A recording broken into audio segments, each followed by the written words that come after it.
So I want to talk about these books real quick because, quite frankly, I have not read anything that annoyed me this much in years. I don't know if I've ever hated reading a series as much as this.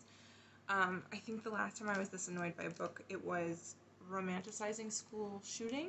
Its crimes are made worse by the fact that there's 4 of them. Oh, 3 Dark Crown series. Let's start with the plot of them. I thought it was decent. I thought it was like a decent idea, like the inspiration behind it. It's essentially every generation a Slayer is born, except it's 3 sisters who at 16 have to fight to the death. Each one is given a power, usually, and come their like 16th birthday or something like that, because they're born as triplets, they have to fight to the death, and only one stands alone and becomes the next queen. Listen, one of my issues with this book is that it could have easily been like a duology. Why do trilogies and sagas have such a fucking chokehold on it? This is disgusting. The fact that there's 4 of these, and listen, I spent like half an hour searching for these books because the last one is called 5 Dark Fates, and I was like, in my head I was like, there's 5 books. Where's the 5th book? I lost the 5th book. I have to return the 5th book to the library, and I don't fucking have it. Nope, just another thing to tack on the list of it ruining my life. It's called 5 Dark Fates because the plot gets so fucking messy. It was like a soap opera, like a YA soap opera of random people. It was like the author kept having these like cool ideas and then executing them so fucking poorly. I loved the idea of 3 sisters that have to fight to the death. I've never read that before. I thought that was really interesting, especially if they each have their own power. And in the end there could be only one. It was very like dark, very gothic, like, you know how, you know the Twilight Forks vibe, that like misty vibe that they developed. If that was dark, loved that. If that was dark and like medieval, those were the kind of vibes that this gave me, and I loved that. I thought that was really cool. It could have been saved after the first one. Spoilers, because I don't think that you should read this book. I don't condone these books, so I'm gonna spoil them for you. First of all, there's a mix-up of 2 of the girls. Somebody knowingly mixed them up. I don't remember why. It's like, oh, 3 sisters. One of them is very powerful. The others seem to have no power whatsoever. Wondering what could happen. Then in like later books, one of the naturalist's like best friend turns out to have double powers that can make her crazy, and now everyone wants her to be a queen. Everyone's like, you should be queen. You should be queen. And she's like, yes, I, who have never done anything to prepare for this, as opposed to the girls who have been preparing for 16 years, I should absolutely be queen. Even though having 2 powers statistically is going to make me crazy when like a 4th queen is born of the 3 triplets, which kind of seems like cheating to me.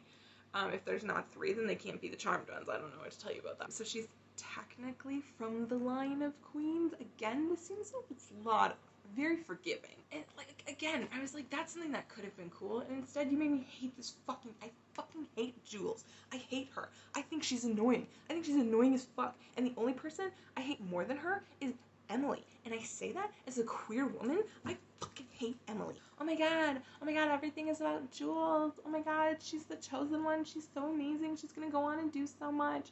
And it's just a rude to everyone who's not Jules. I also don't know what Jules has done to inspire this passion. So now we have like 4 possible queens. What is the 5th? 5 Dark Fates. Who was the 5th person? I don't even fucking remember. That's just what kept happening. Just stupid shit. People kept dying left and right. The queens kept getting killed off, which I was like, okay, that's what's supposed to happen. But I'm annoyed every time it does. They're leaving the island, they're coming back to the island. People are dying for no reason. None of the story makes sense. I don't think it's explained to us. Probably wouldn't make any sense if it did. I understand. I'm somebody who's very aware that these are YA books, and I am no longer a YA. I have a lot of opinions about older women reading YA and expecting it to be something else. I could talk about the whole smut YA thing for like ages, but I understand that these are YA books, and they weren't written for me. I'm almost 30, I have a master's degree. I've lived a lot of life, and these are not meant for me. But here's the thing, I would have read these when I was a YA. I would have read these when I was in high school, probably actually middle school. And I think I would have deserved better. Like, I understand that these aren't for me. They're for younger people. I think younger people deserve better. It had a lot of potential. I think there was a lot of really cool ideas that started out great. I don't know if this is their first set of books, maybe? I know a lot of people loved these books. I've seen them recommended before. I was like, okay, that's like an interesting idea. The like spirits of dead queens past, all collecting in one area. But they were queens of all different powers. And then it's explained at one point in one of the books that you're like killed depending on your power. So like if the fourth baby or a random baby, I don't remember what the protocol was for that, like a naturalist, that they would be left in the woods or something like that to like fend it out against the bears and ultimately die. If they were an elemental, I think they were drowned or something. Like there's a specific death for each baby, and yet this ravine, is that where they just threw the bodies? I'm so confused. I don't remember. Again, one of their many crimes is that I was so annoyed with them, so disinterested, that by the second book I was really forcing myself to read them. I had checked out a bunch of other cool books that I was excited to read, and I could not read them because I was like, no, if I start reading those other books, I'm never going to finish these. It took 3 checkouts. I'm pretty sure I have them for 3 weeks, a checkout. So it took me like over 2 months to read these 4 books. I'm not a slow reader. And it took me like 2 months to read these 4 books. And I'm still overdue. I'm making this video finally because I have to take these to the library now, immediately, tonight. They're like a week overdue.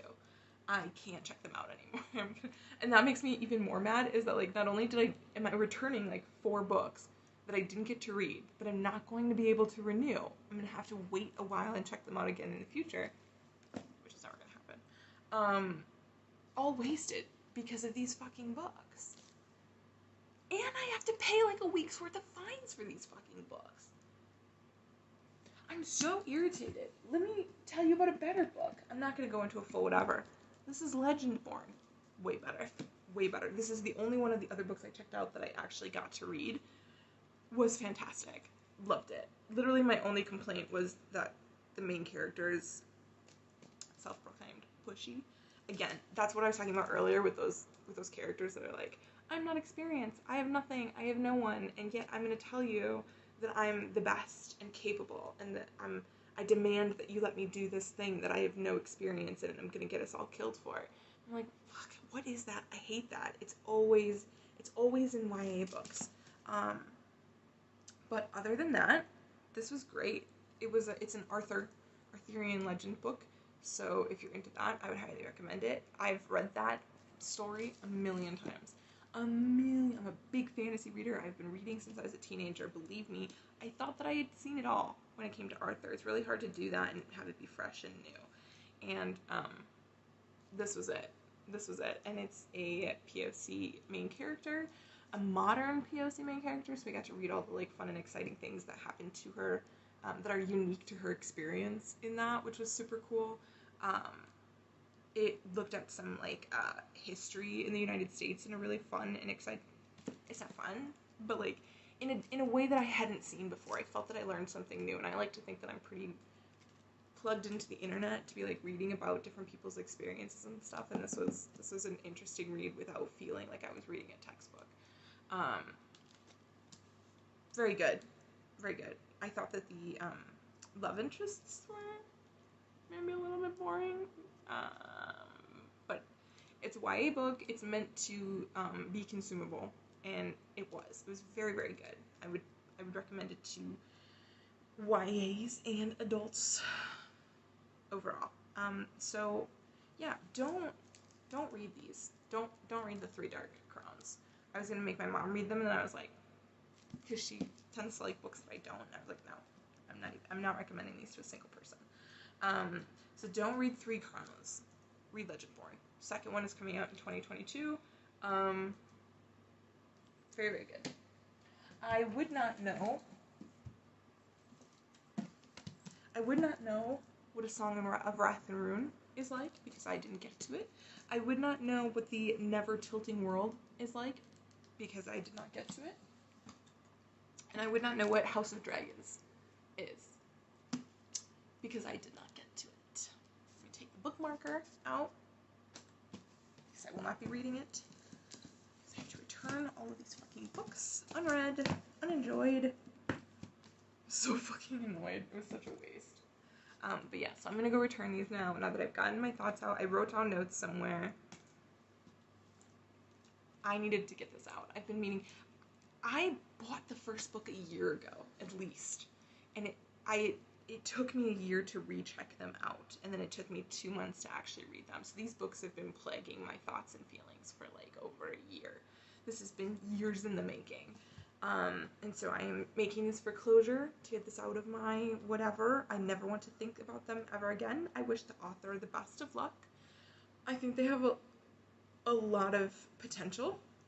Watch them be like a seasoned author that has like fantastic books that I love.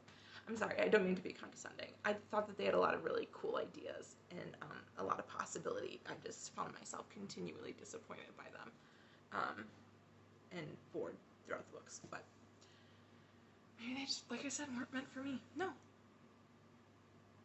benefit of the doubt. We've had enough of that. YAs deserve better. Okay, bye.